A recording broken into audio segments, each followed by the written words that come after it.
বন্টন প্রক্রিয়ায় গলদ থাকবে কিনা আসলে এ ব্যাপারে অনুমান করাটা খুব কঠিন। কিন্তু বাংলাদেশের যে বাস্তবতা, সামাজিক বাস্তবতা বা যে রাজনৈতিক বাস্তবতা, এখানে এই ধরনের কিছু অনুমান করাটা অস্বাভাবিক না। এবং ধরুন যে কার্ডগুলো দেওয়া হচ্ছে কৃষকদের জন্য, আপাত দৃষ্টিতে শুনতে বেশ ভালোই মনে হচ্ছে যে কৃষকরা কম দামে, আমি যেটা দেখলাম যে এই কার্ডের মাধ্যমে কৃষকরা ন্যায্য মূল্যে বীজ, সার, কীটনাশক সহ প্রয়োজনীয় কৃষি উপকরণ, ফসল বিক্রি, সহজ সত্যি কৃষি ঋণ ইত্যাদি ইত্যাদি এগুলো পাবেন। এবং এখানে বলা হচ্ছে যে দরিদ্র কৃষকদের এই কার্ডের মাধ্যমে বছরে একটি নির্দিষ্ট অঙ্কের আর্থিক সহায়তা দেওয়া হবে। প্রশ্ন হচ্ছে এগুলো যখন ডিসবার্সমেন্ট হবে প্রপারলি হবে কিনা, কারণ এগুলো তো পাবলিক মানি। এই যে আপনি ট্যাক্সের টাকা দিচ্ছেন বা আমি ট্যাক্সের টাকা দিচ্ছি, এই টাকা দিয়েই তো এগুলোকে সমন্বয় করা হবে সব কিছু। আমরা দেখেছি যে এই ধরনের যেগুলো সোশ্যাল সেফটি নেটওয়ার্ক, অতীতের কোনো সোশ্যাল সেফটি নেটওয়ার্কে আমাদের অভিজ্ঞতা খুব একটা ভালো না। কারণ এগুলো যারা পলিটিক্যাল মাফিয়া, আমি পলিটিক্যাল মাফিয়া বলতে যারা রুট লেভেলে অপারেট করে, যে আপনি এক্স পার্টি করবেন তো আপনি ওই কার্ডটা আপনি পাবেন, বা যেহেতু ধরেন হয়তো এই কার্ডের আওতায় আপনি বছরে 10,000 টাকার একটা বেনিফিট পাবেন, সো আপনাকে আপনার ওই পলিটিক্যাল মাস্টারদের 2,000 টাকা দিয়ে দিতে হবে।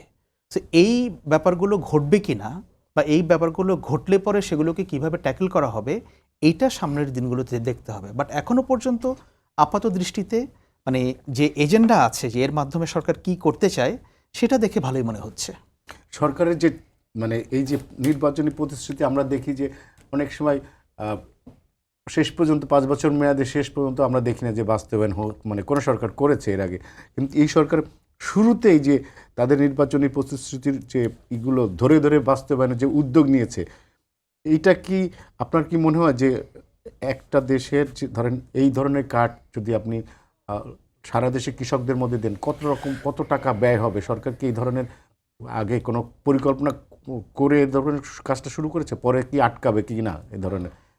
দেখুন, আমি যেহেতু সরকারের স্পোক্স পারসন না, আমি অবশ্যই এই ব্যাপারটা বলতে পারবো না যে সরকার কতটা হিসেব করেছে। বাট যেহেতু ওনারা বিভিন্ন সোশ্যাল সেফটি নেটওয়ার্কের জন্য নির্বাচনী ইশতেহারে অনেক কথা বলেছেন, আমি ধরে নিচ্ছি যে এগুলো ব্যাপক আলাপ আলোচনা তারা ইন্টারনালি করেছেন এবং ওনারা মনে করেছেন যে এগুলো বাস্তবসম্মত। আর আপনি নির্বাচনী ইশতেহার বাস্তবায়নের কথা বাংলাদেশে যেটা বললেন, দেখুন বাংলাদেশের যে আর্থসামাজিক বাস্তবতা, ইটস ভেরি কমপ্লেক্স। এটা এত সহজ কোনো বিষয় না।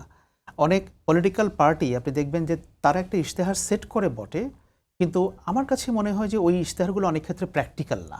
তারা হয়তো এটা তাদের একটা গোল, তারা ওই টার্গেটটাকে এর কাছাকাছি পর্যন্ত যদি পৌঁছতে পারে এটাকেই তারা সাকসেসফুল মনে করে, হয়তো ওই দৃষ্টিভঙ্গিও কাজ করে।